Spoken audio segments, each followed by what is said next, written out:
Celsius just released their latest quarterly figures and, well, as you can see, the stock is up 26-27% at the time of making this video after hours. What they've also done is they're going to acquire their competitor Alani Nu for around $1.65 billion or $1.8 billion, but if you remove the taxes, they have a tax gain, so that's closer to $1.65 billion. Now, some people already on social media are saying that this is a bad move. Some are saying that this is a defensive move, but then again, in that industry, in the beverage industry, in the energy market, acquisitions are being made. There is a consolidation happening, has been happening for a while right now. And to be honest, I don't really see this as a bad move. I'll explain in this video. We'll go over the report as well. This video will be followed by probably a video about Mercado Libre and Nu Holdings. Mercado Libre, again, one of the best stocks out there, truly one of a kind. I think the stock was up 12% or so. Nu is down, but I'll explain why this might be a buy the dip opportunity yet again. And then on Friday, I'll cover a block, ticker symbol XYZ now, not SQ if you're looking for those earnings report. It's now a ticker symbol XYZ. But yeah, Jack Dorsey can change the name of his companies. He can change the ticker symbol. Doesn't really matter, to be honest. Anyways, let's focus on Celsius in this one. If you enjoy this type of videos, hit all the buttons. We really appreciate that. If you want to support me even further, do check out the link down in the description. And in the pinned comment with the top 10 best stocks to buy now, or go to fool.com/couchinvestor. Thank you very much. So for the quarter, what can we see? First of all, revenue is actually down 4% year over year, and North America is down 6%. Now I might say, how does that make any sense?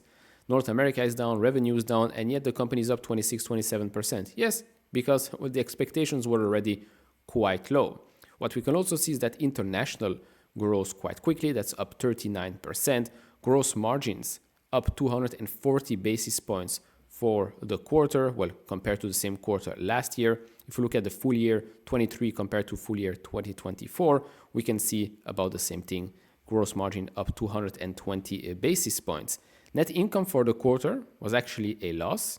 If you look for the whole year, that's also down 36%.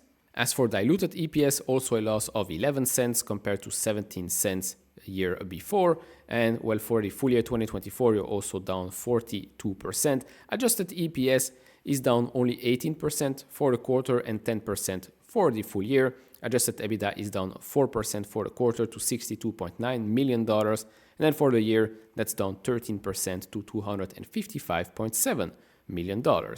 Now, if we look at the top 3 brand dollar share of MULO Plus, we can see that Celsius has been losing market share in the recent quarters, right? It peaked at 12.3%. We can also see that Monster continued to be quite weak, although they did recover a tiny bit quarter over quarter. Red Bull definitely showing some strength already for the last couple of quarters, but here you can see that, yeah, Celsius has been losing share, dollar share. Then the big topic, right? The big topic is, of course, the acquisition, because let's be honest, the quarter was a quarter, okay? Well, was definitely not the greatest one out there. Yes, international is still growing quite quickly, but North America, it does seem like they're struggling a little bit. Now, looking at the acquisition. So the overview of Alani Nu is as follows. Growth at scale, $595 million in 2024 net sales, growing at a 50% CAGR from 2022. Highly profitable model with synergy upside. So they're saying here $137 million fully synergized EBITDA with a margin of 23%. Unique customer base incremental to category. So the approachable brand with 92% female social media followers and driving 49% repeat buyers. Alani Nu is definitely more female focused, fitness, health, and all of that, which, okay, works quite well with Celsius. Celsius more on the, well, actually gender neutral and maybe towards more athletic, something like that, right? Then the last thing here, multi-category functional portfolio powered by innovation. I mean, you get all of this in this acquisition. Plus, I would assume that Pepsi likes this type of deal. I would assume. And to be honest, I still have a Pepsi acquisition on the table for the future, right, in the coming years. If Celsius market cap is not that high, I could see PepsiCo basically saying, you know what, we'll just acquire the whole company. Continuing here, a combined Celsius and Alani would be at $2 billion in sales, around 16% category share, and of course, the fastest growing portfolio of scale. Then as for the transaction overview, so like I said, this is going to be a deal of around $1.8 billion with a mix of cash and stock, including a potential $25 million earnout based on 2025 performance, approximately $150 million net present value of tax benefit for a net purchase price of $1.65 billion. Alani Nu will operate within Celsius, and key members of the Congo Brands leadership team have agreed to continue as advisors to Celsius with stock consideration and an earn-out to align incentives and ensure continued business momentum. The pro forma impact is as follows. Addition of Alani Nu is expected to drive top-line scale and continued growth. It's expected to be accretive to cash EPS in the first full year of ownership. This is expected to be concluded in Q2, by the way. Liquidity position expected to remain robust with pro forma net leverage of around 1x and ample cash on balance sheet, and this has a significant cash flow generation profile. So here you're seeing the math behind this, the non-GAAP valuation metric. So Alani 2024 revenue of around $594,907. So the net purchase price $1.65 billion. So this is a revenue multiple of 2.8 times. To be honest, for a company that grows that fast, it's really not that expensive.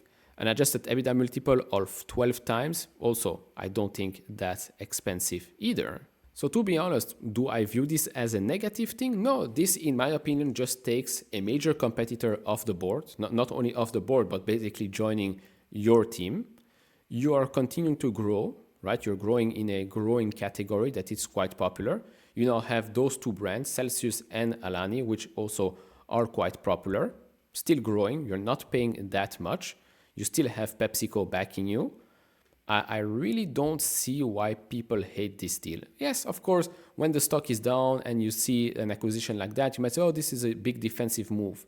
Yeah, okay, it is a defensive move, but it's a defensive move that makes sense. It's a defensive move that turns defense into attack, which, to be honest, as a sports guy, it's basically a counter-attack, right? You defend and then you get the ball. The opposition is, well, caught off guard and you go on the attack. Of course, there's always risk with these types of, well, acquisitions of different brands, etc., etc. Will the synergies work out? What if Alani's growth does decelerate? Maybe then you are overpaying. Yes, these are things that you have to consider. But all in all, I don't know.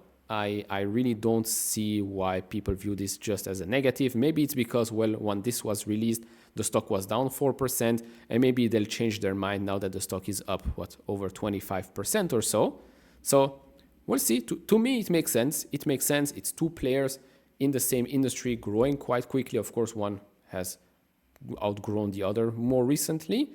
But now you're joining forces. You're becoming a stronger company, which means that you can compete much better with the other competitors in the market. So yeah, there is that. One extra thing here, it's true that growth, of course, compared to what we've seen in previous years for Celsius, this is not great, right? For the whole year, only growing 3%. But what is great, of course, there's always a positive to a negative. In this case, what is great is that they managed to continue to expand margins. Now, in 2025, of course, it will not be enough to only see this because you are investing in this because it is a growth company. Of course, Alani will help with the growth, but you also want to see growth from the core business, which is Celsius. Of course, we know why this is happening. We are still waiting for PepsiCo to basically place again a big order with Celsius after, well, all the inventory issues that we've seen in the last couple of quarters. Hopefully that will happen sooner rather than later. And so right now, looking at the stock on the weekly, we can already see that, well, there has been quite a lot of buying this year. Also because when they announced that they're suddenly going to report earnings Thursday after the market closes, that was already, well, a small indication of maybe something interesting, and the stock was basically up 10% on that day. Then we were quite close to the 50-day moving average before we reported. Now we're well above that, but still under the 200-day one, which sits closer to 37, 38 Of course, RSI was very low at the start of this week. Now we're going to make our way back up. It's an interesting one. I said previously I'm not going to add more, even though I was down quite a lot.